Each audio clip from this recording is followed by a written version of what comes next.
It's 10 o'clock, and today is March 25th, 2021, and this is the meeting of the City Council's Public Health and Safety Committee.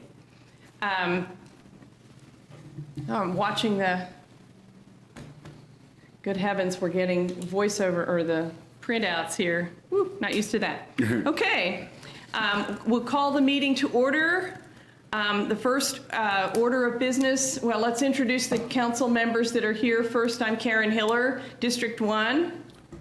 Neil Dobler, District 7. Christina Olivia Alcala, District 2. Okay.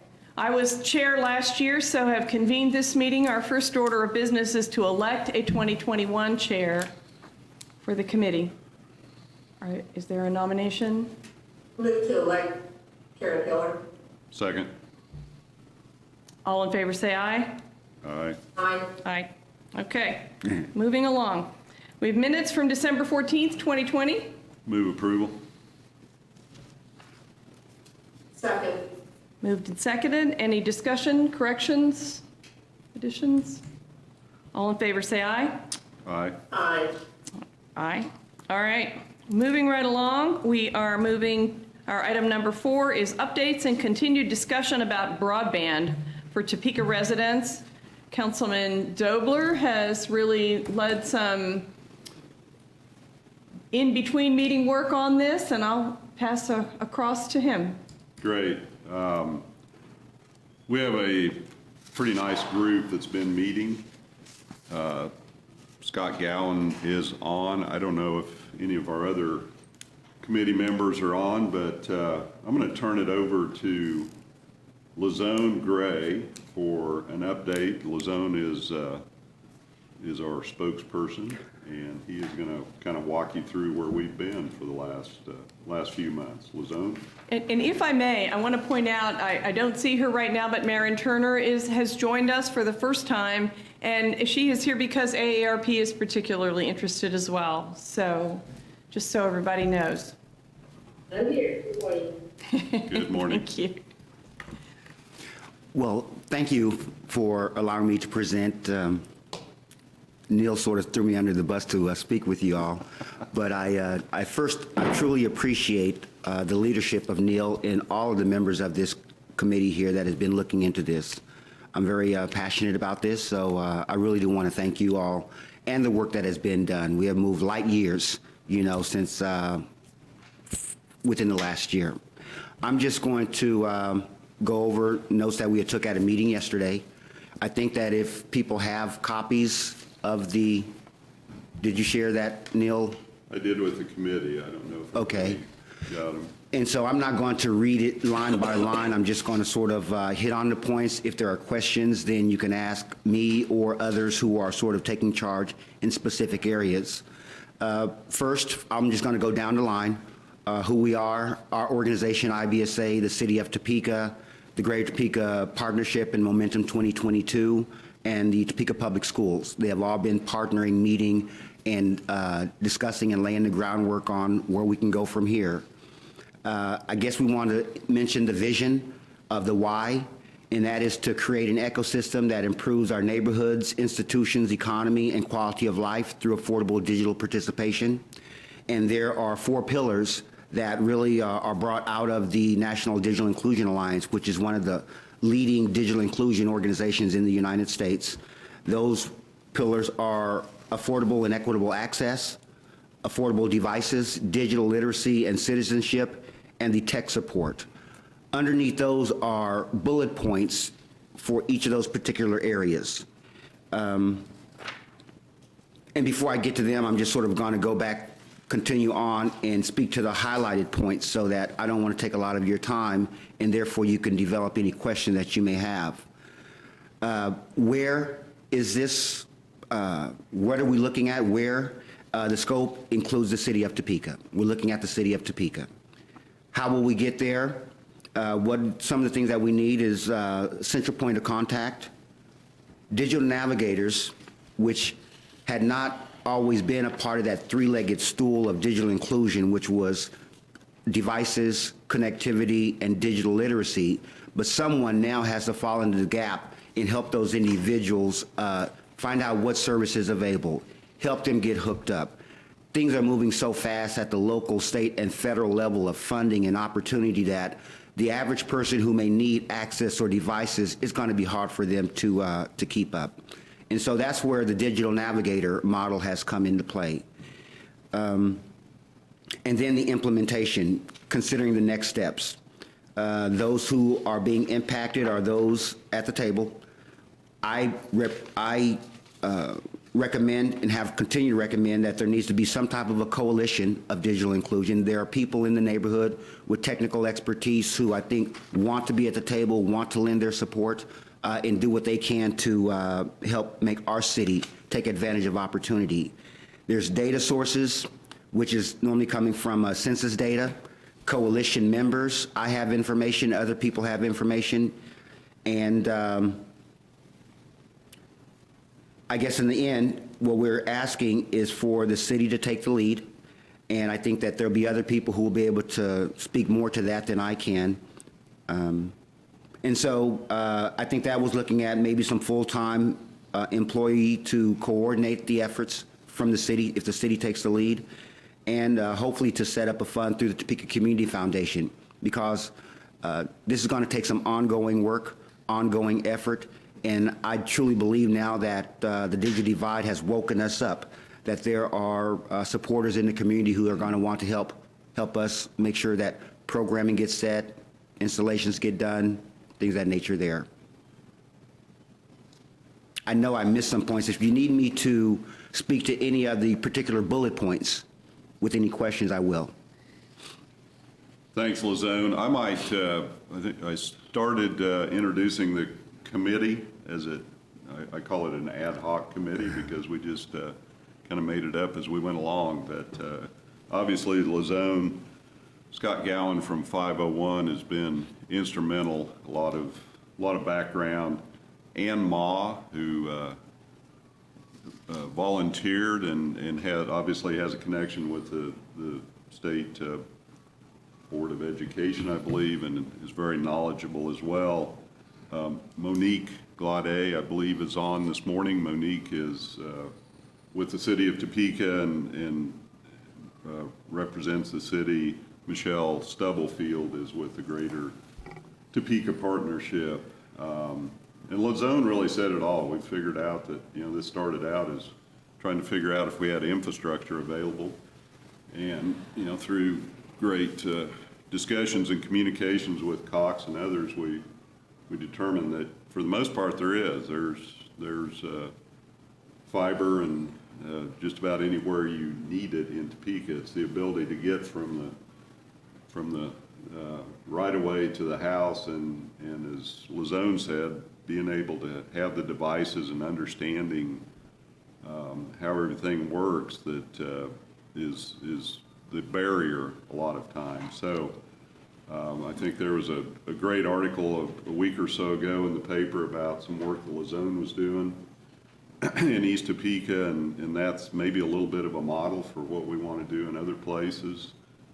Perhaps some wireless in parts of town where it's difficult for people to get access, and then obviously the ability to get a subsidy to help pay for the access. There's all kinds of money coming at this point. We just need to make sure we've got a plan and the ability to get that funding to the people in Topeka that need it. I think that's about it. Question? Yes. Go ahead. Thank you. Neil, I just wanted to also say, as I'm looking over this, can we also insert something for the Spanish-speaking community? Absolutely. Since there are so many in this community, I think that's very important. Thank you. Yeah, great point. I think as Lazone mentioned, the digital navigator, which was a term that I was unfamiliar with, but it really says it all. There's a lot of resources, but I think even as the folks on our committee talk, the folks that deal with this on a daily basis, you're just not aware of all of the resources that are available and how to get to them. So the idea of the digital navigator, which could certainly include the Spanish-speaking component and will, as that gets set up, is kind of a one point of contact for people to be referred to and, help with whatever resources they need and hook them up with the resources that are available. So, did we miss anything, Lizone? No, but I would like to hit on one point when you mentioned all the funding that is available. Yes. The first stimulus act, the dollars, really helped the schools to make available access to the home for those households where youth are eligible for free or reduced lunch. And then, of course, there's the new one, American Recovery Plan, that was just passed. There are millions, billions of dollars that will be available. Digital literacy and training is not specifically included, but there is the latitude for cities and counties to appropriate monies for digital literacy training as well as for navigators. So I would like to put that out there so that the city and the county could be considering making some of those monies available so that we can fund the position and some of the training that will be needed to help with the adoption. Adoption seems to be the #1 lacking thing. People really don't know where they can get internet access or devices. It's not just about kids, it's a workforce issue. So I've tried to be so involved in this here so that Topeka could be ahead of the curve. There is the EBB, which stands for the new FCC initiative, which is the Emergency Broadband Benefit Program. This is $3.2 billion that's going to be available for to subsidize up to $50, and it's on our documents here, up to $50 to purchase good high-speed internet for individual homes, as well as giving a rebate for the purchase of computers. We have listed here known places where that is known on where is the service and where are the devices. So there, the EBB, which came up, it's in motion. Very few know about it, but I've been trying to track this so that we have the information here. Next month is probably when they're going to roll out the EBB initiative. We have to have some type of a way to make sure that people know, make sure that we have a process of getting people signed up. If we don't have a team to work on this, I don't want Topeka or Shawnee County to miss out on this opportunity. So whatever our next steps is to try to find the various organizations who know about the EBB and how can we make sure that they are in place and understand to help with this sign up. There's going to be a place on a link to sign up, for this. So I just want to put that on the radar. One, the city and the county do have the latitude of using their funds for digital literacy training navigators. And within the EBB, we really need to have some type of a coordinated effort to make sure that eligible citizens in Topeka, we're not just talking about the schools, but we're talking about the elderly, families, in households. And our organization, I've signed us up to be one of the outreach partners for the EBB. I've also ordered, they're preparing some marketing material. Generic, I think we're going to have some localized marketing material just as well. But I also ordered the posters and different things so that they would be in Spanish too. So I will make sure that I get those to the bodies who can really get them to the locations where people will be coming in speaking Spanish so that they can really educate them on getting the service and getting them signed up to take advantage of this benefit program. Great. I just, maybe an opportunity for the rest of the committee to speak. Scott, anything you wanted to add?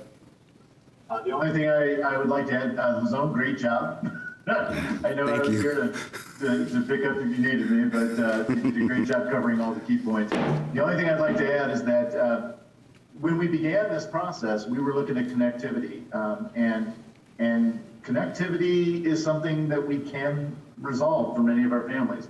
But I think the bigger issue is not the connectivity, it's getting our families, our end users, our households online and active and making a difference in their situations.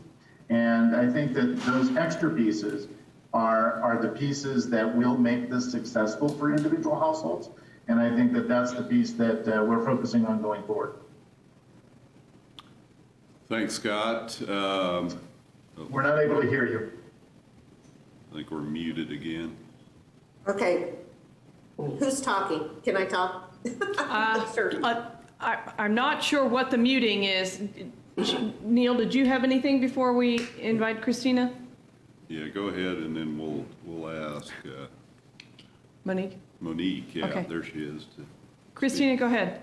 Thank you. Thank you, Chair. Lizone, I'm just wondering if you can touch base with me so I can get more of a handle on what it is that you're doing in these different, the extension of partnerships for this EBB sign up. I don't want to take all the time from the meeting today to discuss this. This is my first meeting, but I really need to get up to speed on this. So if you could contact me, we can set up a meeting. Would that work? Yes. Thank you. All right, Monique, anything you would like to add? Good morning, everyone. Community engagement definitely is excited to be at the table to be able to help all of our neighbors to be able to have access to broadband access. We will do whatever we need to do to partner with the remainder of the team to pass out and distribute the EBB information into the community. So we're looking forward to that as well. And when we get to the point of talking about the FTE, or actual that digital navigator, I definitely want to put on the table that we have the option as the city to utilize the AmeriCorps Vista Summer Associate Program that's available. It can start either May 1st or June 1st through September the 4th at a very nominal fee to be able to have someone that can work on this project for 40 to 45 hours a week. And after that, we have the opportunity to have an AmeriCorps Vista fellow that could work on the program for a year, again, at a pretty nominal fee. So we're excited about having the opportunity of not having to really stress about an FTE, but to have someone that can help us to get the program together, to at least to implement it. So we're excited to be at the table. Thank you. Great. Just one more thing. I think Lizone mentioned at the beginning, at some point we want to expand this out. I want to say something to him. Some sort of bigger coalition. We did talk to Kansas City, Missouri to see the activity they've had over the last year or two, and that's one of the things they've done is to get more people involved. We're not going to be able to do this. The city's not going to be able to do this all ourselves. This small committee can't do it all ourselves. We need a lot of help. So I know there's other folks that are interested in becoming part of this, and we will rapidly expand to encompass all the resources we can find. Thanks, Lizone, Scott, Monique.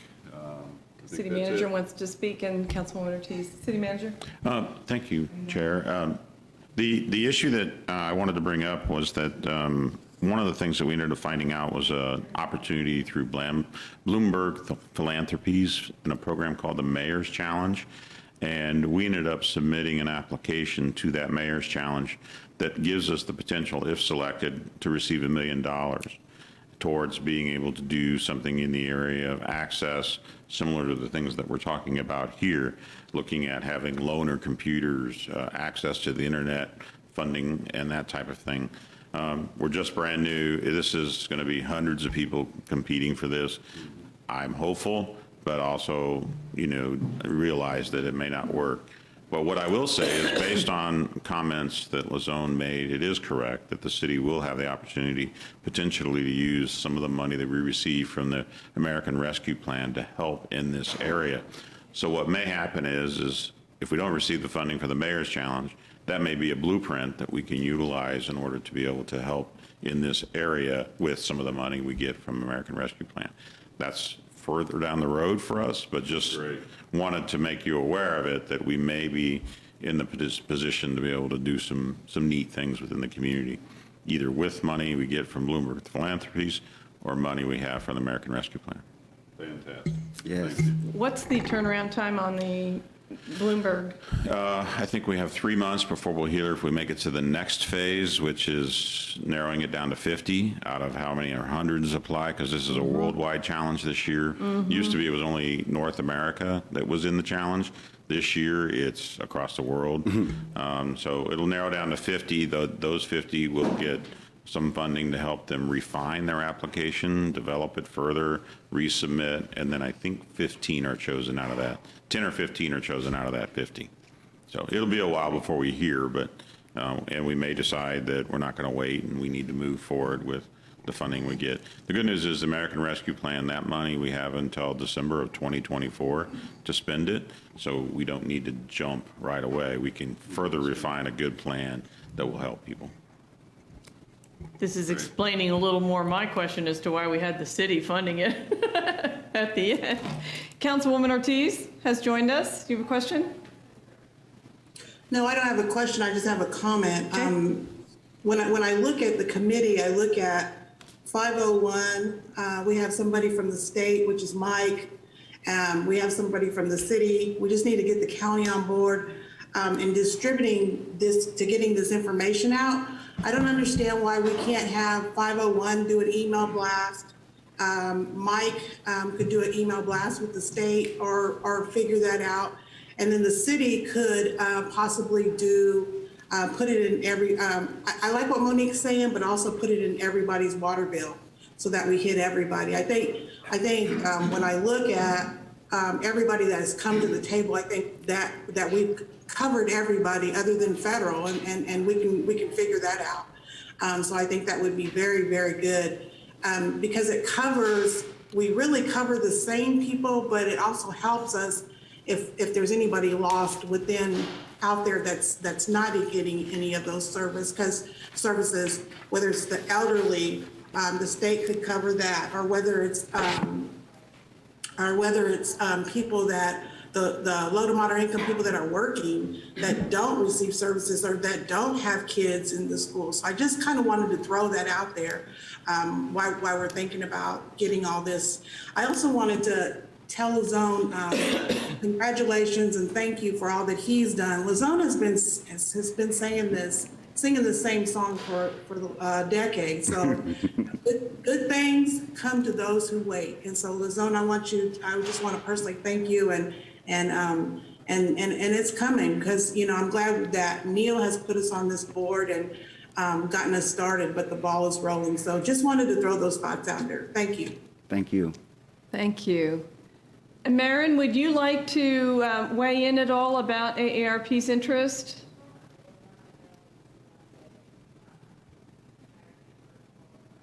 She may not be there right now. There we are. Yes, I'm back. Okay. Yeah, good morning. You want me to go ahead and make my remarks now? Sure. Yeah, I'm hearing, I did step away for a minute or so, but I am hearing a lot of exciting things that are happening in Topeka, and if there's a way that AARP can be part of that, then we definitely would like to be invited to the table to help in any way that we can. So with that, I'll just make a few formal, informal remarks and stand for questions after that, if that's okay with you. I am Marin Turner, the State Director for AARP Kansas. We have a state office in Topeka and a satellite in Wichita. I really do appreciate this invitation to talk about something that's so important to older Kansans. So thank you very much, Chairwoman Hiller, for inviting me to your subcommittee meeting today. We are a nonpartisan, nonprofit, nationwide organization with a social mission. And that social mission is to try to help people live their best lives by helping them to have choices in the way that they grow older. And so we do that by providing education and information on a variety of topics. We do that by providing personal enrichment opportunities. We also have a lot of community service initiatives. And then, of course, we are very strong advocates, not only on the federal level, but also on the state level and on the local level as well. Our members include people who live in communities with residential internet service, who are very internet savvy, and they use the internet every day, and they know how to use it. We also have members who live in communities with high-speed access, and then we have some members that lack the digital know-how to use the services that are available to them. So we have a variety of folks who have internet access, people who don't have internet access, people who have access but they don't know how to necessarily use it. So for these reasons, I will expand upon my remarks today and talk about why we are encouraging the city to please continue with your efforts to expand broadband across the city so that everyone has access. Sounds like you're already looking at identifying some of the places where it's needed most. We definitely encourage you to continue doing that. We are concerned that high-speed internet access is insufficient to meet the needs of many Kansans, especially those living in the more rural areas, those who are living in low-income communities, and communities of color don't have enough access to internet. And if there's one thing that if there's one thing that the pandemic has proven to us is that internet access is not a luxury. It is something that is definitely needed, not only so people can have more access to healthcare providers, but we know that it's necessary in terms of having more of a social relationship, because without internet access, some people are even more socially isolated. We found that policymakers from both sides of the aisle find agreements on the importance of access to the internet. And while many of the arguments are in favor of broadband access for economic benefits, there's that human factor, and that is that older Kansans are among those who benefit from improving access, though this age group continues to lag behind other age groups. Particularly for the older members of our communities, access to high-speed internet connection makes aging in place possible and provides access to telehealth, civic engagement, connections with friends and family, entertainment, educational opportunities, and vital assistance programs. High-speed internet service can be used to access voice, video, and other data services. Excuse me. In fact, many older Kansans have limited mobility, and that prevents them from traveling to other locations. This, again, can restrict their access to friends and family and can increase social isolation.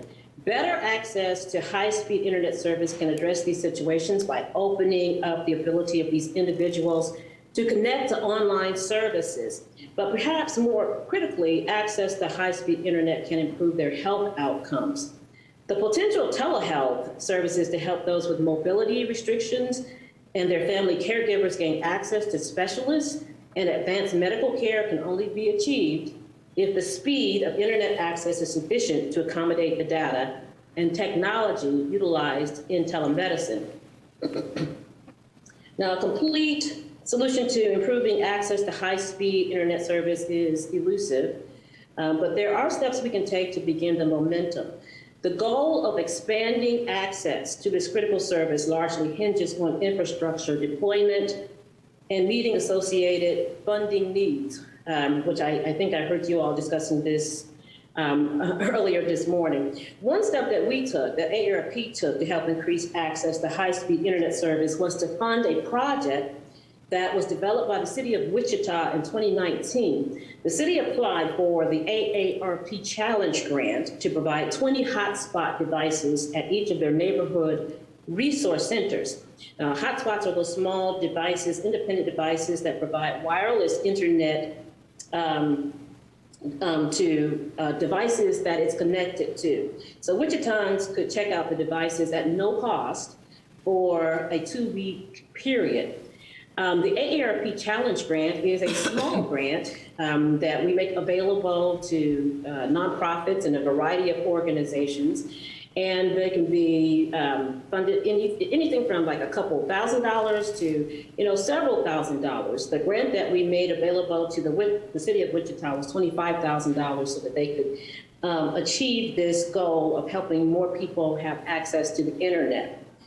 The manner in which, before I end that, the challenge grant application period is open right now and it closes on April 14th. And I've given some of that information to Chairwoman Hiller in case the city is interested. And I would be more than happy to talk more about the grant if you have questions about that. The manner in which federal and state funding for infrastructure expansion is dispersed depends upon the availability of data that show who has and does not have access to service, as well as the speed of the network on which service has been deployed. This data is often referred to as mapping data, Current mapping data relies on federal data collection methodologies that tend to overstate where service is actually available. And so with that, accurate mapping data, local and state policy makers will be better equipped to make informed, targeted funding decisions based on a true understanding of the geographic areas that may be most in need. So as I stated in the beginning of my remarks, we really do encourage the Topeka City Council to identify opportunities, to gather information, to identify the areas of the city that lack sufficient access to affordable high-speed internet service, and opportunities to teach valuable digital literacy skills. And it sounds like you all are moving in that direction. Again, we'd love to help if there's a role for us. So again, thank you for allowing me to make a few comments about why this is so important to AARP, but more importantly, why it's so important to not only older Kansans, but for the residents of Topeka. Thank you. Thank you. She gets it and she has money. How good is that, right? All right. And well, can I say one other thing? Sure. To follow up with some comments that Chairwoman Hiller made, AARP is developing a local advocacy group to take on this issue, to see what it is that we can do. We have advocacy groups all across the state, and so to start one in Topeka, I think is going to be very exciting. We're going to look at the broadband issue as well as other issues. Okay. Good to know. I think just a couple quick comments. There was a handout that the group finished that came out. Mike, did you want to say something first? Go ahead. I have a question. I've heard about the access with the digital navigator and the EBB, and I'm just curious, when you get a phone, some phone plans only allow you so much data to be used in a given month.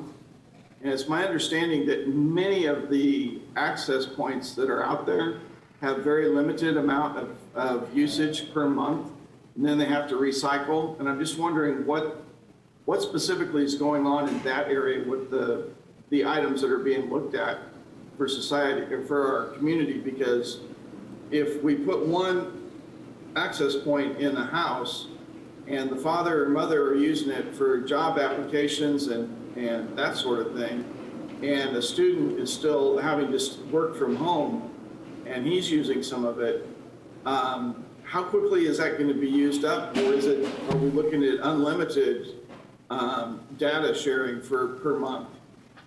Scott? Yeah, I can go ahead and share the approaches that we've taken with TPS 501. We've actually looked at a variety of solutions. So we take the household and we take into consideration what their needs are going to be. And we try to get them an unlimited plan. Right now, our focus has been an unlimited plan that we pay for through Cox. So students in need in our district are actually getting an unlimited plan through Cox, hardwired into the house, and then they're operating it from the house with no limit per month. And then we do pay for that service. Obviously, with the new EBB initiative coming out of the federal government, families will be able to expand the level of service that they're getting and get a subsidy for up to $50 per month. And so when that information becomes fully available, we will be circulating that to our families as well, so that they're not held to the standard that we are paying for out of the district. So to answer your question, we do try to focus more on unlimited strategies.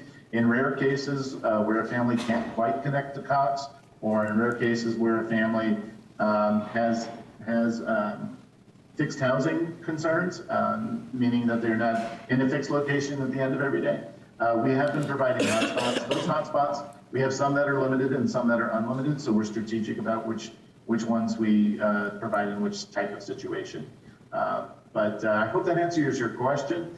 But one of the things that we've been kind of driving home with this small working group is that we're going to look at a lot of solutions, not just a single provider solution. It's good to have the questions, though, like that. I mean, when we're trying to, part of what's happened through this process, and for those who aren't involved, what we've been addressing this, it's been a year, maybe? It's been a year, I think. And bit by bit built this knowledge set of first just seeking what was the problem. What did we have? Well, what was the problem? And it was like peeling the onion. Oh, well, we do have service. Well, then why aren't people on it? Well, maybe they need to know about it. Well, now they're not using it. What's up? You know, peeling that onion all the way down to the fact that if people had technical issues within their homes or older devices that didn't have the capacity to serve the needs, we had all these layers. And it seems like your summary document either copied from someplace else or built off what we did. However you did that is now creating that structure that we had no idea even what questions to ask at first. But Mike is asking a really good question and is good at, you know, again, that onion peeling of challenging, okay, so we think we have a solution, but do we really? That's really helpful. I appreciate the answers. Pardon? I appreciate the answers. Yeah. Councilwoman Valdivia-Alcala. Thank you, Chair.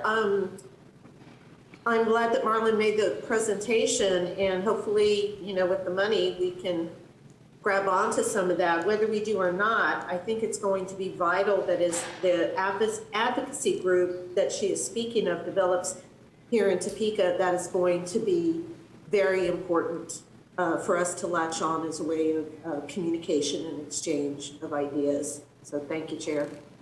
Thank you. I'll talk back and forth across the table to you. What do you need? You have really gotten this group going. You've got a couple of other people that are even on board today that might be good additions to the group. We've got some prospects for funding that, again, explain to people like me why we had the city in first position if funding is perhaps coming through. What else do we need to do today or for this work? Actually, I think this format is a good way to present the information that we've gathered, ask for help. We'll continue to meet. I'm sure we'll be back together probably next week. We'll reach out to other folks that have expressed interest.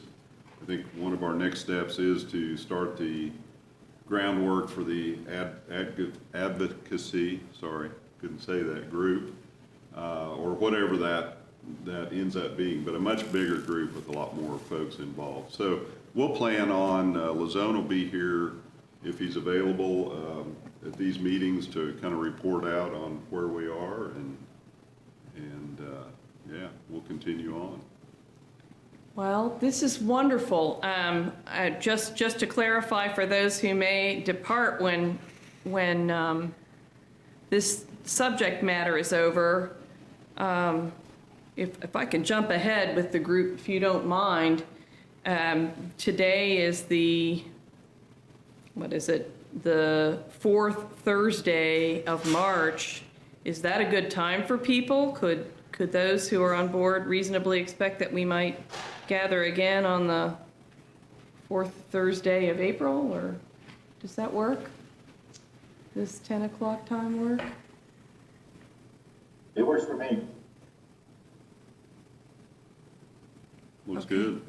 All right, well, let's be thinking April 22nd at 10 then, 10 to 12, like this one.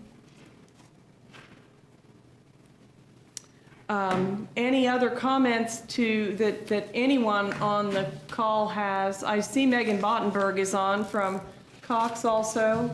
Sometimes we get a communication from AT&T. I don't know that we did this time. And I think I saw news that there's maybe another internet service coming to town also. Mercury. So maybe keep an eye on that as well and let us know what that means. Any other comments for this subject matter and for our subgroup before we move on? Hi, Megan. Good morning. Thank you for asking us to join. Appreciate the discussion. Okay. You're welcome. All right, with that, thank you so much, subcommittee, and we will look forward to hearing more. We'll move on to our next item, which is item 5, unsheltered population update. Got reports from Officer Clam. I'm always forgetting your rank, so. Sergeant, but Sergeant. that's okay. I was gonna say He's a that. colonel now. Every time I venture it, I'm scared it'll be wrong and I'll be too high or too low or whatever, so sorry about that. Sergeant Officers. Clam. Now, you have a presentation. Are there other presentations for today? There is. And one from the rescue mission as well. And that's partnering in with Vallejo, but you're the lead? Well, if it's okay with the committee and with the chair, I actually wouldn't mind them going first. That's their fine. presentation, I think, would flow really well going before mine. All right, So, that's great. Barry Feeker, Topeka Rescue Mission. I have another meeting. All right, Lizone, thank you so much. Yeah, we do not have a podium. I'm advised if you can, they get you in the cameras and you want to use that as a mic, that'll work. If we can do it this way. Does that work? As long as we're, Tech-wise? asked Bill Persinger to join me here today. We're working on a number of things together and have for a long time. So council members, city manager, city staff, thank you for the invitation. I'm going to pull this off so you can hear me a little clearer and I can breathe and I can see. So thank you. What we want to do today is just kind of walk you through kind of the state of homelessness as we understand it in our community, and then show you some things that are currently being done, some innovative things that we think that we can be doing in the future, and then and see what kind of conversation we may generate out of that. So if the video could start with just kind of an overview of what we're going to be talking about this morning. So what we have put together here are some bullet points, and this is kind of like a table of contents of what we're going to discuss. So, looks like it might work. All right, so we're going to be talking about homeless shelter and services continuum. One of the first things we're going to talk about is our homeless street reach, and that involves the Topeka Rescue Mission, Vallejo, law enforcement, Sergeant Clam being one of our heroes over here. Something new called Mobile Access Partnership, or MAP, and Bill's going to talk about that in a minute. TRM, emergency shelter, what has been going on since COVID, our rapid rehousing program, treatment, mental health, substance abuse, our domestic violence shelters in that. Extended emergency shelter, low barrier, to be developed, that's at TBD. Long-term transitional program housing, to be developed. And then our goal, permanent housing. So we want to start out with that first one there on the homeless street reach, just kind of give you an idea. We also have Mark DeGroff here this morning. If there's any questions, he's our director of street reach. What we have seen, if we can then go to, let's see, that populates. Let's go to that next slide. We have, okay, so I guess what we're going to have to do, that's repeating itself, so we could just go ahead and go to the next one. And the next one. Just wants to repeat itself. Oh, no. There we go. Okay. So what you see here is just some pictures. I think we're all aware. Up in the top left-hand corner is the former what was known as Tent City at one time. There is some of our homeless camps in our community. I think in brief, COVID had reduced the population side of Topeka Rescue Mission. When you look at the point in time count, we had about 50% or fewer people in the rescue mission this time around because of social distancing. We also had about the double count of what we've had in the past in regards to the unsheltered homeless in the community. Well, it made sense. So what do we do? Do we wait till COVID's over? Do we understand what the future of homelessness is? We're trying to at this point. Is there an exact number of unsheltered homeless in our community? No, there never will be an exact number. We anticipate or estimate that on any given day, if we had enough people out there, we could probably locate about 250 people minimum. But we believe that there may be at least double that number. But that does not include people who may be residing with other people, couch surfing as they call it.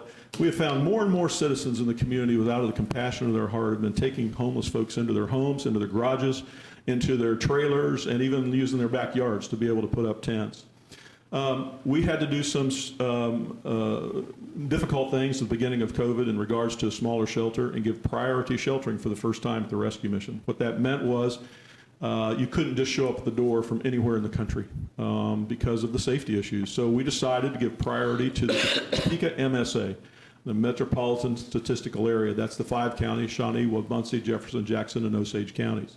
That didn't mean we excluded other people, but we wanted to give priority sheltering for those folks. So let's go to the next slide.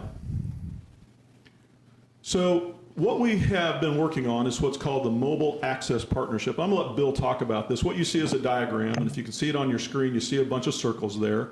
In the mobile, or in the center there, it's called MAP. And Bill, just talk a little bit about the what and the why. Glad you, Barry. Thank you. I want to acknowledge our good friends in the room, Barry Feeker and the crew at the Rescue Mission, Sergeant Clam here in the Topeka Police Department, and always the backups from the County Sheriff's Department. Josh is here in 2 roles. He's the current president of Vallejo Behavioral Health Governing Board, so I call him boss. I want to start by thanking really all levels of government, city, county, state, and federal, but we're here with our city partners. Folks, your funding with Director Trout's, City Manager Trout's leadership saved a couple of our public health programs where the funding was diminished last year, and I can't say enough to the city for stepping up with public safety, and we're pleased to be in front of this committee today, and that's your focus. We're your public safety partners, our co-responder programs, some other programs, the Alternative Sentencing Court, presided over by Judge Tadani, would not exist without the city's leadership, and I just want to say thank you.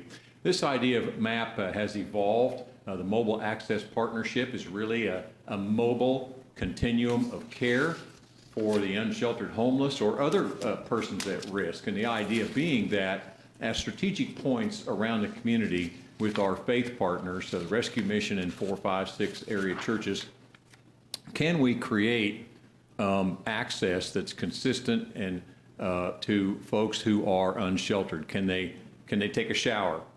Can they do some laundry? Can they get some food? Can they have access maybe to a jobs program, to some health care?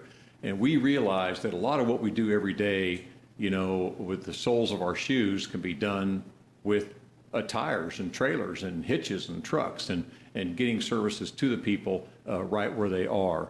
And so the idea of this Mobile Access Partnership really says, what's the stuff we've been doing for years, many of us decades, and we'll continue to do that, by the way. The Street Reach, the HOPE team at Vallejo, and the work that the Behavioral Health Unit does through Sergeant Clam's leadership. But can we also, alongside that, create some actual physical locations where we can group together and have kind of a mobile one-stop shop? And that's the whole idea behind the MAP. And so far, and we'll be rolling it out soon. We'll have more information coming to the media and the social media about our shower facility. We're calling it Shower, Laundry, and Hope. There's also a bathroom in there, but that's kind of hard to work in to the title. So, you know, it's a unit that we just took delivery on, got a grant from our state partners, the Kansas Housing Resources Corporation here in town gave us a grant not only for some housing vouchers for people who are unsheltered, especially came in very helpful this past harsh winter, but also this mobile shower, bathroom, laundry facility. Just took delivery on that. Now we've got that stored securely here in the county with a corporate partner, and it will simply, you know, be a place people can come and have access to cleanliness and health and the dignity that goes along with that. And we're just thinking about some other services that can roll alongside of it, food, health care, emergency services, that kind of thing. Thank you, Bill. It's great to work together, and that's what we've been doing for a long time. We thought, as Bill said, we would take this out further. So you see in the blue the bubble there, that is a shower. That's a shower unit. I'm going to show you a picture of that in a minute. Up at the top is a plate of food. So the Topeka Rescue Mission's part of this is that we are having built a mobile kitchen so that we'll be able then to, next to the shower, park the kitchen and be able to take this out at the same time. The green dot down there is Stormont Vale's mobile medical clinic that they're having been built. And so you can see just right at that point what we have is food, we've got cleanliness, which will also have clothing and laundry, and then we will also have medical opportunities to go out to the various areas. The brainchild of this, I think, is we do it together. We've got our resources doing the kitchen. Stormont's got their resources doing the medical, and Vallejo's got their resources doing the shower. Now, we all work together to get them all there, and this is just the beginning. Down at the bottom, you see the paramedicine vehicle. That's the police department and other agencies that come together. We call it the Clamulance for Josh Clam, and hope that's okay. Just it goes out, then we'll be able to then extend. And so we've got room for others. We talked to a company yesterday who wants to maybe provide a clothing trailer that will go out. So if you can imagine 2 or 3 times a week going out into different areas of the town to not only feed, shower, medical folks, but to get services connected with them, because it's all about relationships. Let's go to the next slide, and we don't have Barry, can I jump in? Sure. On clothing, and defer to Barry on this. I don't know that we need, truckloads of clothing for people's houses. Socks, underwear, that kind of thing are the most important items of clothing. Am I correct about that? Yes, I think those are some of the basics. We are putting out on TRM Facebook needs. I think you guys are doing the same thing. And what we will need is complete changes of clothes at some point, because we're going to attempt to launder. Is it okay to mention one of our laundry? Okay, Scotch Cleaners has volunteered to do all the laundry for one day of this. And so we're going to be looking for other cleaners to be able to do this. So this is pretty exciting. The next picture is what came in on Saturday. And this is the mobile shower unit. So it's built, and here, and there it is. So you can see the 3 bays there. There's Street Reach Director Mark DeGroff there looking at the laundry component of this. There's a toilet, there's a sink, and then the showers you can kind of see over there. So they're compact, but we can do about 3 folks at a time in that, or 2, I guess 2 at a time, 3 at a time, yes. Yeah, 2 at a time. Some laundry there. So that, again, is the beginning of, I believe, May 4th. There will be the dedication of this, and we'll start that first, then we'll add the kitchen, and then we'll be seeing the Stormont vehicle come on board. This next slide is referring to Topeka Rescue Mission. This is my number 3 there. I've been with the Rescue Mission now, this is my 35th year. I've seen a lot of changes in this community, really good ones. What you see in the top left-hand corner is the main shelter, dining room. Over on the right is the Hope Center for Women and Families. Again, social distancing has required us to do things differently, and CDC and other rescue operations are saying for the foreseeable future we need to keep these shelters small, because they can then bring homeless individuals, expose them, and we could have an extended problem, surges in coronavirus. So we don't know when we'll ever go back to a larger population, from what we may have as 130 right now to the 250 to 300, and I want to say we don't want to do that. If we have less people in our emergency shelter, and more people into housing, and more people that are getting wraparound services, then we have a greater opportunity to help people rather than just put them in large buildings and do the very best we can. And it's been a challenge over the years to be able to give the individual attention in these shelters. But thankfully, this community has helped us build these shelters, help us to fund them, help us to do it. So the next slide talks about some of the programs at the mission. So if we could look in the future as a rescue mission, is the emergency room of a hospital. And this is a place people come to get off the streets, become stabilized, and who are interested in doing something with their life through programs that you see here like CARE, Career Readiness and Education. What these teams do is they help people to get ready to go into the workforce, and they wrap around them to be able to stabilize them. Next slide, please. Next slide. This is something that we're partnering with the city on. This is the Rapid Rehousing Program. COVID dollars came in to be able to provide funds through the Emergency Shelter Grant. And so what we have been able to do, beginning the first of this year, is relocate over 20 people so far. Also with case management. We just yesterday hired a phenomenal individual that will be announced later who has worked statewide ESG funds. And so this is a new one for the rescue mission, of partnering with government in this way, of facilitating funds. We've always said, you guys do that, we'll do this. But we learned in a lot of ways that partnering with government is okay as long as we have the right relationships, which we really believe we do. Operation Food Secure is one of those, which we partnered with the city and the United Way, and today we have over 90 partners distributing food in 8 counties. And we've distributed since last May 100,000 food boxes, which translate to be 5 million meals to the hungry in our area. That's a partnership. Thank you, Monique Glade and your team and everybody who helped us do this. So what we think in the future is we can leverage more ESG funds for rapid rehousing, keeping the homeless shelter smaller to be able to move people out quicker. And this is what we're doing a lot now, is we're helping people relocate. If we could go to the next slide. The next bullet is number 4 down there. If you'll see, extended emergency, low barrier shelter. There are people who don't want program. They are not ready to come into a homeless shelter that has rules. They're not ready to not be intoxicated or be using their meth. They are not ready to really get into anything that has structure. So we see those as a lot of our unsheltered homeless. Meth is a huge problem. A lot of other issues out there in regards to the safety, health-wise, and community safety for the unsheltered homeless. So is there something in between a homeless shelter and under a bridge? Well, I guess not under a bridge anymore, it's not legal, but somewhere else in the community. Is there something else? And so we've been studying this for a while, and we came across, and this is just an idea, but let's go to the next slide, something called Pallet. Pallet is an organization out of Seattle that has been around for about 5 years. And what they have done is come up with one of the most innovative ways, financially affordable, to be able to quickly put up shelters almost anywhere. Next slide, please. This is a pallet shelter. This is a 100 square foot home. They have 64 square foot and 100 square foot. Next slide, please. This is the interior of that home. What you will see, and if the videos work on this in a minute, you'll actually see somebody explain this, but this is a 2 to 4 bedroom home that has electricity to it.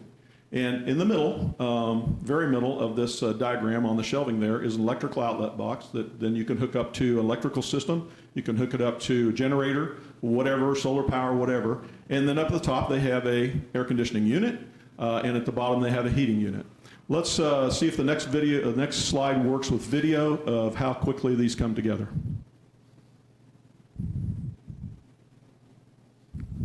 They come in panels. And the experts say they can put them up in about 45 minutes.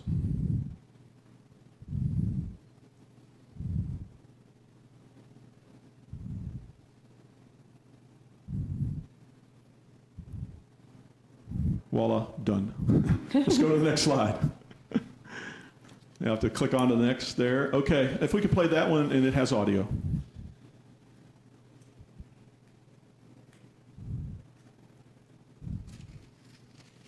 We could get her audio on. It has to go through the TV. The TV's muted. You can't do it. Okay. Okay, so I've watched this 10,000 times, so I will explain what she's explaining. So she's just walking through the pallet shelter, what it's made of, how it's built, that it is insulated.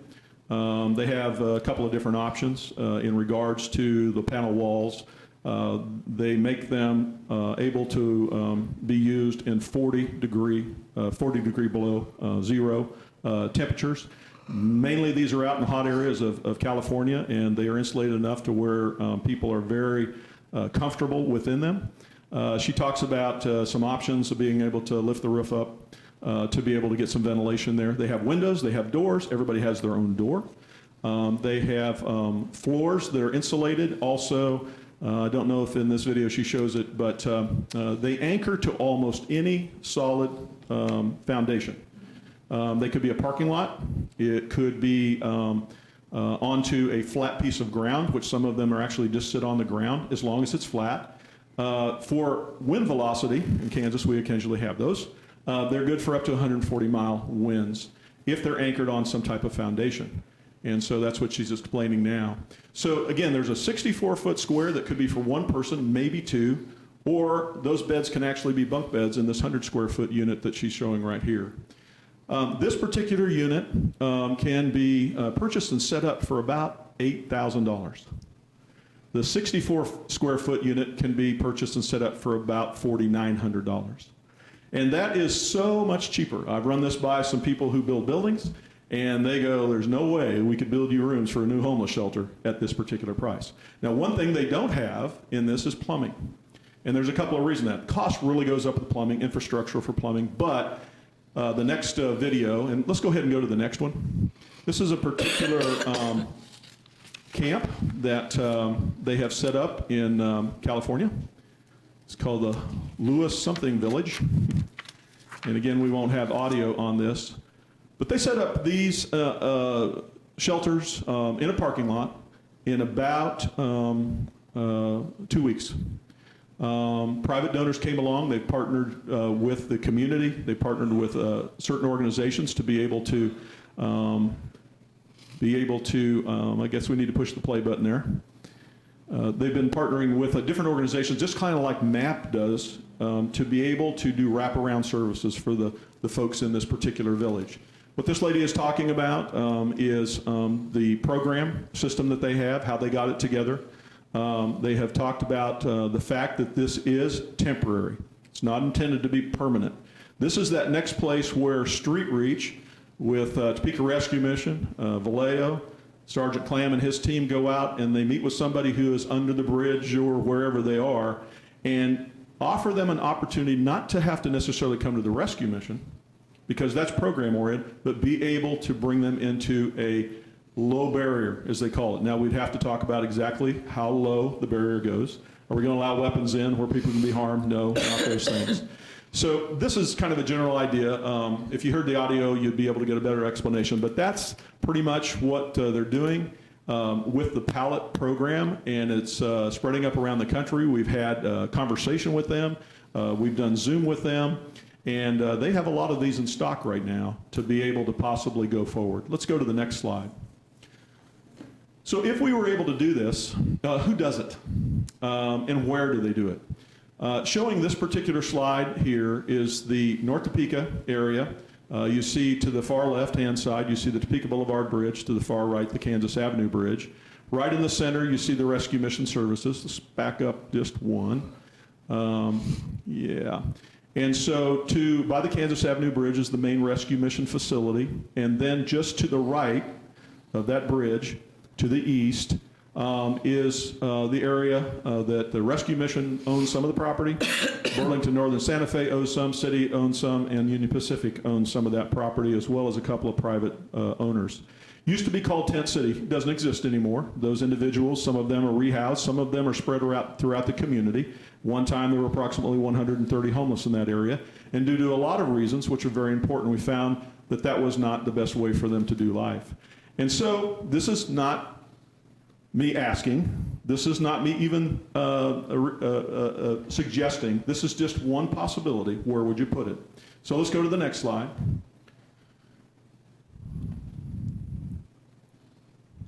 So to give you kind of a better idea, to the left is the back where the bridge is. Just on the left of the bridge there is the current main facility of Topeka Rescue Mission. There's some grain elevators there in that one particular area that the Topeka Rescue Mission owns that ground. Then you go to the immediate right of there, Topeka Rescue Mission owns that.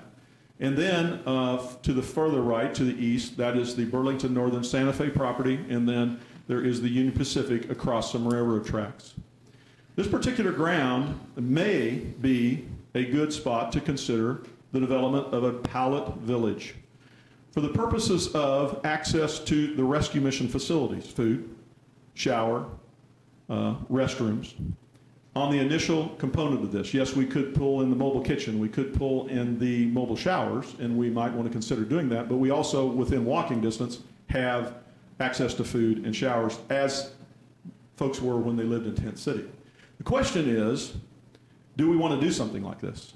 Number one, do we want to have a camp for homeless folks as an option to either go from there into housing first, or to go into program housing that otherwise they probably wouldn't be ready to go to either one until they had an opportunity to kind of get out of the situations that they're in to a healthier situation.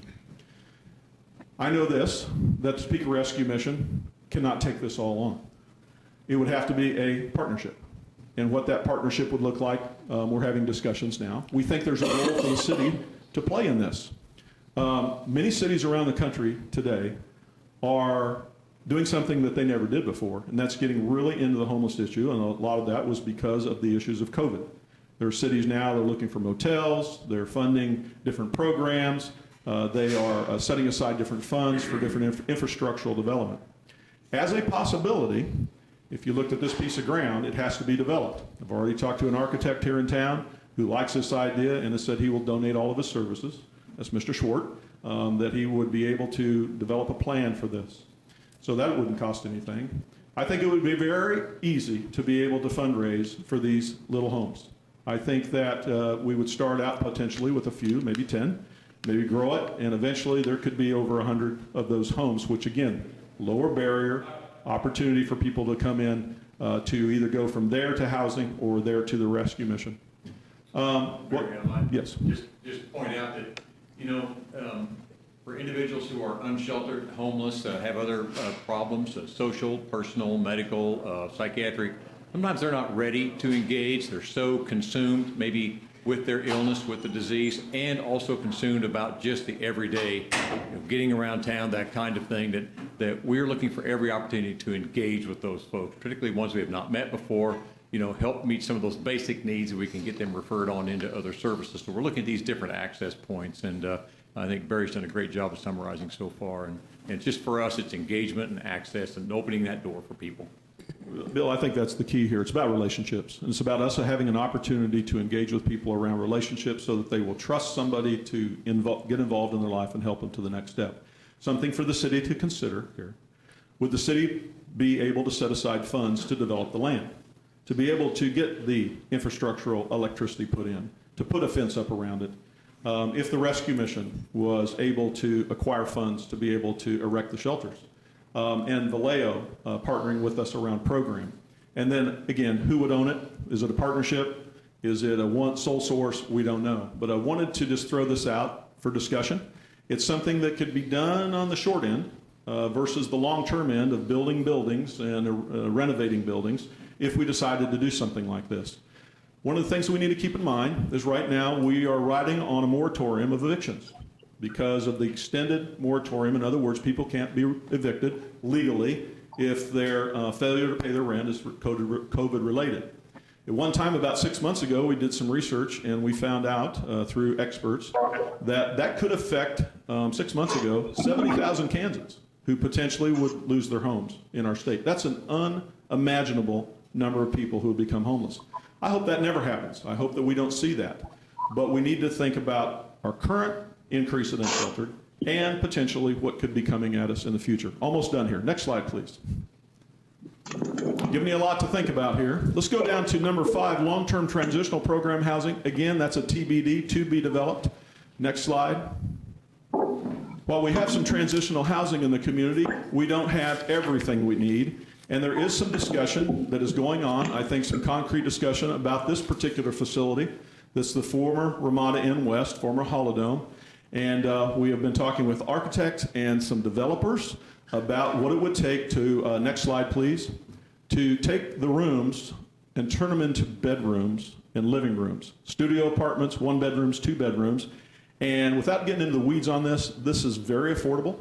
Mr. Dobler and I and Mr. Lesser have had conversations about this. We've had these with the Schwartz Design, which you see them down there. We've had conversations with the owners of this property. And now we've entered into some local developers who are very interested in possibly taking this forward. The reason we call this a continuum, we're talking about streets, we're talking about MAP, next slide please. We're talking about MAP, Mobile Access Partnership, doing that now, this year. We're also talking about maybe extending our rapid rehousing through Topeka Rescue Mission, but keeping a smaller shelter so we can do the best job we can. Number 4, maybe this year, maybe before winter, we would have something that would be able to grab a hold of the unsheltered and give them something better as a transition into something more long-term. And then, of course, number 5, the Ramada, that will take a little bit of time, but it is something that now is the time to have these conversations, to say, do we want to do this? Does the city want to partner in this? What is the role of the city in this? What is the role of everybody else? And be able to go forward. Number 6, next slide, please. The goal here is to get into permanent housing. So throw up a little house there to look at. Next slide. Okay.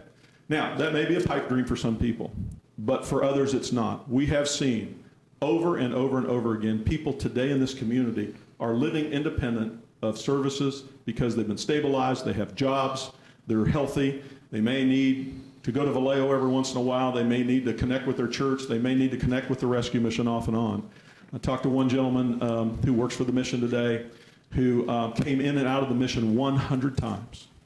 100 times. He was a 41-year meth and heroin addict, an alcoholic. We thought he was going to die.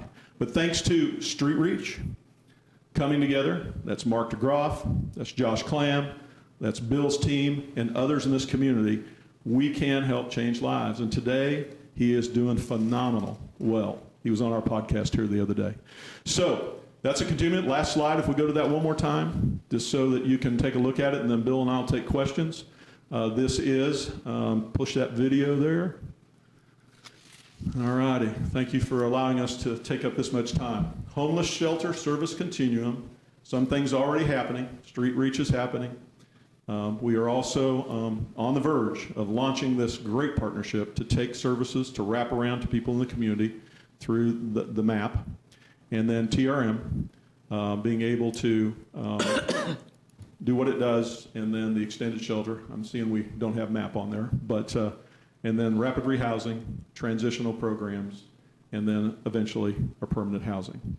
Bill, you have anything else? Just want to add that we all teamed up this past winter during the polar vortex, and of course the three legs of the stool here, the partnership between the city, rescue mission, and Vallejo, all the time finding warm places for people, motel rooms and other kinds of shelter on a very temporary basis. But during the polar vortex, we did team up and got a number of people for 5-6 nights into a motel where they could be safe, and provided services and resources to them as well. But part of the conversation is how to keep people warm this coming winter, and I think we can improve on what we've done already. And so the pallet houses, other forms of conversation, is another way to get ahead of the curve before we have another cold winter, which we're bound to have. So I just want to say that as well. This isn't everything that's happening. Chief of Staff Cochran has got a fantastic idea, and I'll let him speak to that whenever he's ready to speak to that, that will complement all this. So, thank you. Are there any questions?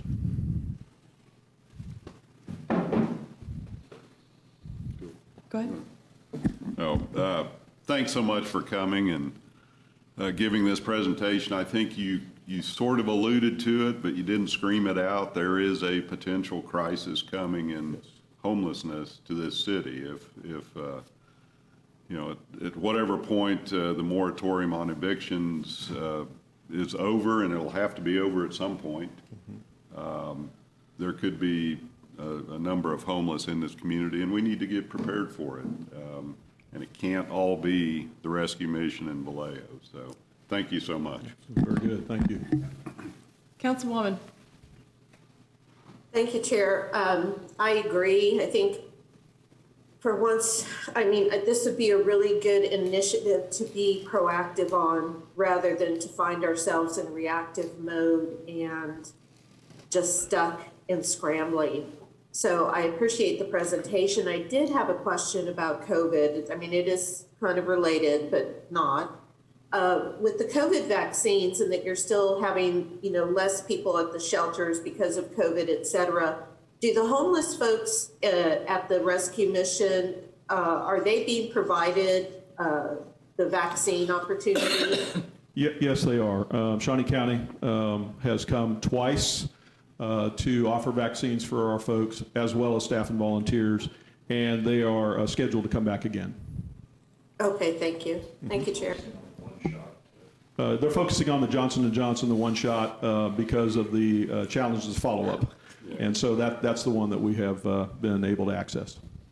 We appreciate that partnership. Just a quick question regarding, again, reference to the city and money. Are you thinking that some of the COVID money, that's the next round of COVID money, could, based on having to distance people apart or something like that, could be used for the land development that you were discussing? Potentially. Whatever you guys got. Oh, you didn't care. You didn't look for it, huh? I don't know your budget. But yeah, whatever, does the city see the value in this? Does the city see participating in it? And then wherever you can get the money. And I do know that those COVID dollars sound like they would fit in something like this to keep the shelter smaller, but also to thin out our homeless camps to where we don't have as many people congregating there. So I would imagine that this would potentially fit.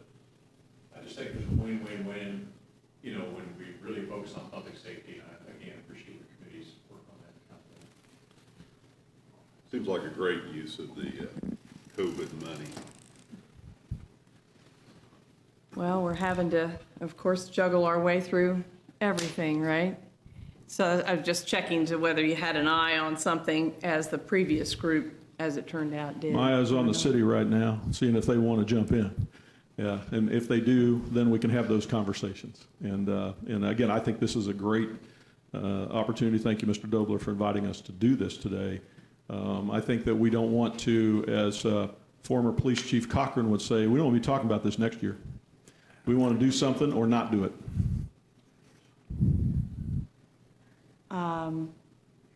So you have a presentation, and apparently we have another one in the corner. So what do we do next? Yeah. And thank you. I hate to run, but I'm going to have to take off in about 5 minutes, so I will exit. I'm not leaving because you're standing out. Not this time, anyway. Okay. Go ahead. That's up to you, ma'am. I would refer to the chief of staff if he'd Well, like it to sounds go. like you all know what the playlist should be, so. Chief of Staff next? All right. Actually, that's kind of surprising, but anyway, one of the programs that working on through the city manager's office with Councilman Padilla, who actually brought it up, is Wheels of Change. And it's a program where what we do is we identify unsheltered individuals and provide them with work a couple hours a day, and then we turn them back to where we picked them up from, and then there's wraparound services that'll be available. And so this is a pretty exciting program. We have our next meeting on April 12th, and we'll be Zooming with some individuals from San Diego, which is where one of the main programs is implemented right now. And so it's one of those things that we're looking at using COVID dollars to help get this program up and running. It fits into those aspects of it. And this is a partnership that I've solicited the Rescue Mission as well as Vallejo, two partners that I've worked with extensively at the police department. So this is a tremendous program. And of course, we have the Behavioral Health Unit and Sergeant Clam, who's really involved in that as well. But it's very exciting, but it's a program that we hope to get up and running by about July 1. And again, what this program will do is the street outreach people from the Rescue Mission and from Vallejo, along with the Behavioral Health Unit, identify individuals who are candidates who are willing to work and try to give them some income and help them get on their feet, and then get them into temporary housing, and then eventually permanent housing is the ultimate goal there. And so it's been very successful in these major cities. And so we're drawing on their resources and background and education to help us get our program up and running. Question from Councilwoman. Thank you, Chair. Chief of Staff, it sounds like a good program. I'm wondering if we might be able to get a more detailed packet, because my questions would be, what type of work are you going to help steer them towards? Is there going to be financial literacy, involved in this, things of that nature? So I know that we have a lot of presentations today, but I really would like to find out more about the program. Yeah, most definitely, Councilwoman. One of the things that we're going to do is we just had our first meeting a couple weeks ago, and so we're still learning a lot about it. And then the April 12th, we hope to gain more information from other communities that are doing it. Once we have that, then we'll put that together, definitely. And this program really is a work program. And that's why when we talk about the wraparound services, those would be the education and all that other stuff. But one of the things is we want to open that up, get the people on board who are willing to want to improve themselves. And so then we can give them some money in their pocket, help them get on their feet, And the hopes are when that gets successful, then that they'll be more engaged or inclined to be engaged in services that we'll wrap around and provide them. So, yeah, we'll definitely be getting more information out. Like I said, we just had our first meeting 2 weeks ago, I think it was. April 12th is our next one. And you're more than welcome to come attend, or we're not doing them Zoom yet, but we will have a Zoom connection, so I can send you that link because the people from San Diego will be Zooming, so you can at least definitely hear that part of it. But I think it's pretty exciting for our community. Yeah, Chief, or sorry, Bill, I would like to your name is. I would like to sit. I would like to sit in on that. So thank you for the invitation. Thanks, Chair. And is there a search bar they can run wheels on change and reevaluate? Yeah, actually, what I will do is with the council, I will send you the link so you can go ahead and look at it. But yeah, if you Google Wheels of Change, it'll come up the San Diego program. So. You can get information there, but I'll definitely send you some links and stuff and information on it so you can start looking at it and have a little bit of more understanding about the program before those individuals get on there. But one of the things that we did at our first meeting was we need to identify what we want to try to achieve, our goals and stuff like that from the program. And so we're soliciting input for goals and the mission statement and stuff from the people that were invited. And we hope to kind of hash those out on April 12th as well.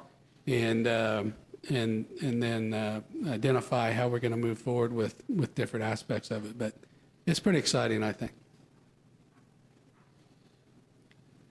Great. So, and do you have in mind who would coordinate it, or is there a? Well, we do have to have a 501c3 on board. Uh-huh. And so we've been in conversation with a couple of them, and I think we've identified a 501c3 partner who's willing to take on that task. And once we get that, a little bit further into this, we'll make all those announcements and stuff. Sure. But I'm extremely grateful for the individual who's offered that, and that's going to be extremely beneficial, and that's what's going to make the program work.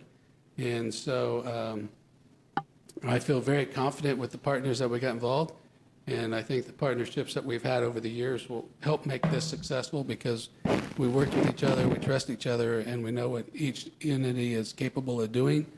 And then when we have the support and guidance from the city manager on programs like this, it makes it very worthwhile for the community. It sounds like COVID's gonna just explode with all kinds of cool things here in this community. Thank you. Sergeant Clam. Thank you. I won't take up a whole lot of your time. As far as the outreach efforts on our end, things are going well. Kind of like what we talked about once Tent City was demolished. A lot of our our unsheltered population just kind of spread throughout the city. And so that's making it a little more challenging for all of us that do outreach, myself, the Street Reach team, the HOE team from Vallejo. But we're still out there pretty regularly. Most notably, kind of like what Bill was talking about, was during that Arctic storm. We were able, through funds with TRM and Vallejo, we were able to get a vast majority of our unsheltered housed, at least in motels and hotels for that week or two. And so, I was able to cut down on severe injuries and deaths that occurred during that type of weather. So that was a good thing. I can, Mark and his team were out, and the HOPE teams were out in negative 20-degree weather during all of that with those individuals. So that was a good thing. I would also like to just point out a couple of the partners. Barry mentioned the railroads a little bit. They've been working with us real well as far as different issues that we've had. Like I'll mention like First and I-70, that on-ramp, that was actually a former camp. It had been abandoned. However, the person who abandoned it left a lot of debris behind and became very visible and very noticeable. And so just working with Union Pacific on that project, we were able to get that cleaned out and cleared out. I hate to end everything on necessarily a bad point, but I did want to, and I brought a few photos, kind of talk about our newest issue, which is up along the river. And I apologize for only having paper copies, so my digital guests, I'm sorry that I don't have a digital one for you guys. But what this is, and I'm happy to take any questions as you guys look through these photos. I asked the Topeka Police Department's drone team to go out on the levee up north. between the Topeka Bridge all the way past north of the Sardu Bridge and fly the drone over that area and take some photographs. One of the biggest issues we've been running into, I know the city manager has been notified, I believe several city council members have also been notified, is, and you can see it as you drive on the Sardu Bridge and the Candace Bridge, there are loads, literal tons of wood piled up down there. And what I'll share with you is this is not our unsheltered population doing this. This is not the homeless folks doing this. Someone in our community has taken it upon themselves to go down there, and I believe they probably have they're very good intentions. I believe they think they're helping our unsheltered population by providing, I'm assuming, firewood or something along those lines. And this has been going on for quite a while. It started off pretty small, but we are now literally in the multiple tons category. There's so much wood down there, and that's kind of what you're seeing in these photographs. And that's becoming quite an issue for the city. The area between the levee and the tree line is actually farmland that the city rents out. And so we're having conversations, we're having legal conversations on things that can be done. Like I said, the city has now leased this land out. There's a 5-year contract with the farmer, and so we're trying to work on levee issues. We're trying to work on this trash issues. This wood is a pretty big issue. You can see several camps have literally built privacy fences out of the wood that has been donated. This has become quite an issue, and it's going to become a bigger issue for the city. For example, like, how do we clean this up and who cleans this up? This is city-owned property, so code compliance, I'm not going to speak for them because I don't work for them, but this isn't their jurisdiction. But at the same side, or same time, what city agency has the machinery that can go down there? I mean, I'm guessing we would need 10 dump trucks minimum. I mean, there's a lot. There's so much wood. It'd be less effective, or do we just send teams down there with chainsaws and cut them up into more manageable pieces? Even the homeless folks down there are having issues. I mean, these things are 6, 10, 12 feet long. Like, they're dragging them all over the place, even when they're using them to burn. So this is my biggest issue that I'm currently working on. It's involved multiple agencies within the city. And I can tell you right now, one of the biggest issues we're working on is some legal opinions on things that we can and cannot do. So I just wanted to mention it to this group and make sure you guys knew that we're aware of the situation. We are working through it. Unfortunately, it's just not a fast-moving thing at the moment. So I have a follow-up meeting tomorrow with some department heads and some legal, and so hopefully we'll have a few more answers here soon. So, Chair, I have a question. Go ahead. I just I had seen it and wondering what it was all about, and sent an email out, I think it was last night, to Mike and others about, the increasing size and how noticeable it is. And it reminded me of the pieces of wood that I heard some local lumber person gives to the homeless people for their fires, because the length and size and look of it appears like what used to be in Tent City. So I don't know if you all know, Joshua, who is the business or person that is doing this, and if so, what can be done so that it stops, because there's so many trees and grasses around there, and as we get into warmer weather and with all that additional wood there, my concern obviously is fire. Absolutely. And also I would ask that, now that I've contacted you about it, and you all know that it's been going on for some time, I would appreciate being kept in the loop about this, because I have constituents to answer to and NIAs on both sides that have asked what's going on there.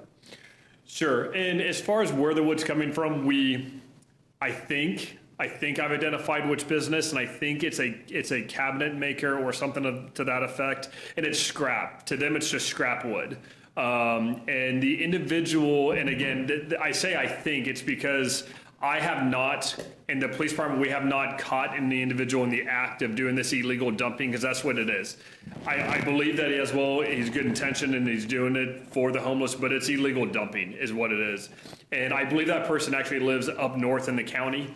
And so there's going to be like, I'm going to try to go do go knock his house and go try to chat with the individual later today after I contact the sheriff's department due to jurisdictional issues. But yeah, what can be done? It's very challenging because, so for example, it's illegal to drive a motored vehicle on the levee, but we have to catch them driving on the levee.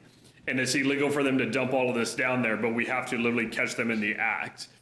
I work Monday through Friday, day shift hours, and I'm down there a lot, and I've never seen this happening. So I have emails out, like our commanders are aware. I assume it's happening on the weekends or late in the evening because we never see them. You know, other outreach teams don't ever see this vehicle running through there. So it has to be doing it during times that we're not working. So we're trying to catch the individual in the act. Then we would know for sure, other than just the I think. But we are taking steps. Like I said, I'm going to go knock a house later today to have conversations with an individual. Not that I expect them to tell me yes or no, it's them, since there are potential criminal charges that could come from this. But we're going to have conversation on how this is not helping and how it's actually going to potentially hurt our homeless folks if it continues. And thank you for that, but I also just want to reiterate, I want to be kept in the loop, please. Yes, ma'am. Thank you. Well, that's challenging, but if our worst problem is somebody who's trying to do people a favor, yeah, maybe he's just dumping his stuff, but that's not bad. It's not, I mean, it's a problem. I think it's well-intentioned. It's just gotten way overhand or out of hand. So. All right. You know, I've realized that Corey Wright is on too. Often Corey has a report. Corey, I don't want to. Yeah, sure. I know that the point in time results went out, and Mr. Feeker alluded to some of the results of that. I could share my screen if you haven't seen it, but I think it did circulate out. Due to the reduced numbers of people at the rescue mission, our count went from 401 last year to 298 this year, so significantly lower. However, the unsheltered went from 68 to 105, and those are the people that we were able to count and that wanted to be counted. So when Sergeant Clam gives you numbers of people that are on the streets, some of those people refuse to participate in the survey. So, however, in my 15 years with the city, I've not seen the unsheltered number that high. This is the highest that it's been that I've seen. Just a couple of things that I see significant is the percentage of people under 18 went from 17% to 9%. So we have less children that were counted homeless.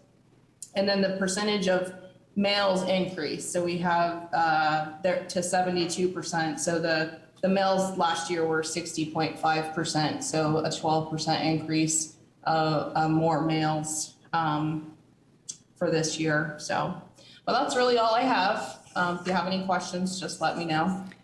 If you could give us a little point in time story as you have before about how we're doing with our Housing First people staying in place. I don't have specific numbers before me, but they're stable.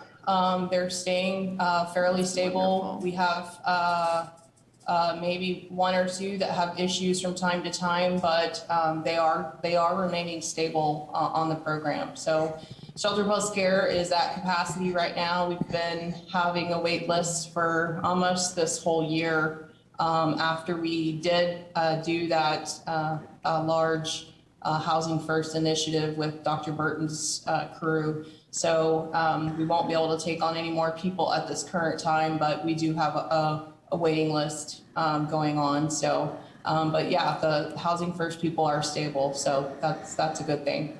Absolutely. Thank you. Other questions for Corey? Anyone? Okay. I guess go ahead. Corey, if you would mention the CRC number so that if they have issues with the eviction or mortgage issues or utility issues, that they would be able to know where to contact. I know that they're still taking appointments. Yes, so very important to note that the eviction moratorium is ending, and there are a lot of resources out there right now. We just need to get that word out as much as possible. CRC has some of our city dollars, 1.5 million they received to do rent, mortgage, utilities, and internet assistance. They are going through that money pretty well over the past 3 months. CRC is taking appointments. Their phone number is 233-1365. And they can call that number to schedule an appointment. If they don't answer, just leave a message and someone will call you right back. Thanks. Councilwoman. I'm sure we do, but I just wanted to ask, do we already have this information on Channel 4 as well? Yes, Corey? it's Yes? Yes. Yes, thanks, guys. And also, is this in the water bill information? I have not put it in the water bill information. That's something we can consider doing. I'll look into that, Council. And I would also just consider too with the NIAs, I'm sure that they have the information as well so that they can spread out into their communities. Yes. Yes, So, it's been distributed. okay, thank you. You're welcome. Well, and along those lines, the community engagement staff has really stepped up the pinging of pretty much anything about a service out to their distribution list. I'm not quite sure how big it is. It certainly is all the NIAs, all of us. And they've been having some different bags with information on resources that are available that they've been handing out. They've handed out a lot of them lately, is what Monique informed me. So is that along with food? They've done that with that food, was I part know. of the time that they did. They did hand it out with food, but also at other meetings that they've been able to attend. Okay. Did everybody hear that? All right. Anything else to report or to ask for assistance regarding on this subject? If not, we'll close that subject. We do not have any other items on our agenda today. This committee has also been handling a pretty massive property and premises initiative that's been under some education for some months and then under some consideration on some goals and action steps. I know that Mike Haugen has joined us. He and Lieutenant Badel and City Manager and I have a meeting to take some next steps on that proposal next week. And we expect that to be a primary agenda item for, if it's ready, for our April agenda. So looking forward, this committee will continue to carry the broadband issue. I think we decided we would just do updates on homelessness maybe every second or third month. Was it 2 or 3? I believe it was every other month. Or Okay. every other meeting. And do you Every other think meeting. that timing with what's going on is fine if we plan for homeless updates in May? I think so, yes, ma'am. Okay. Mike, do you have anything for today before we close? Mike Haugen? You're muted. You're muted. He's talking away, though.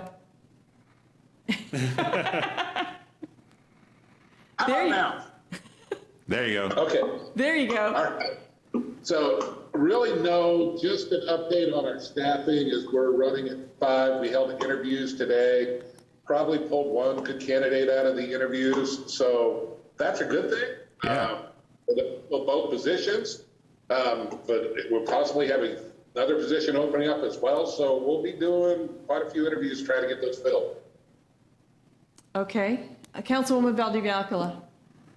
Thanks, Chair. I did go and look through all of last year's minutes. I bullet pointed a number of issues that you all were talking about, anywhere from demolition to mothballing to property maintenance procedures that got down into the nitty-gritty.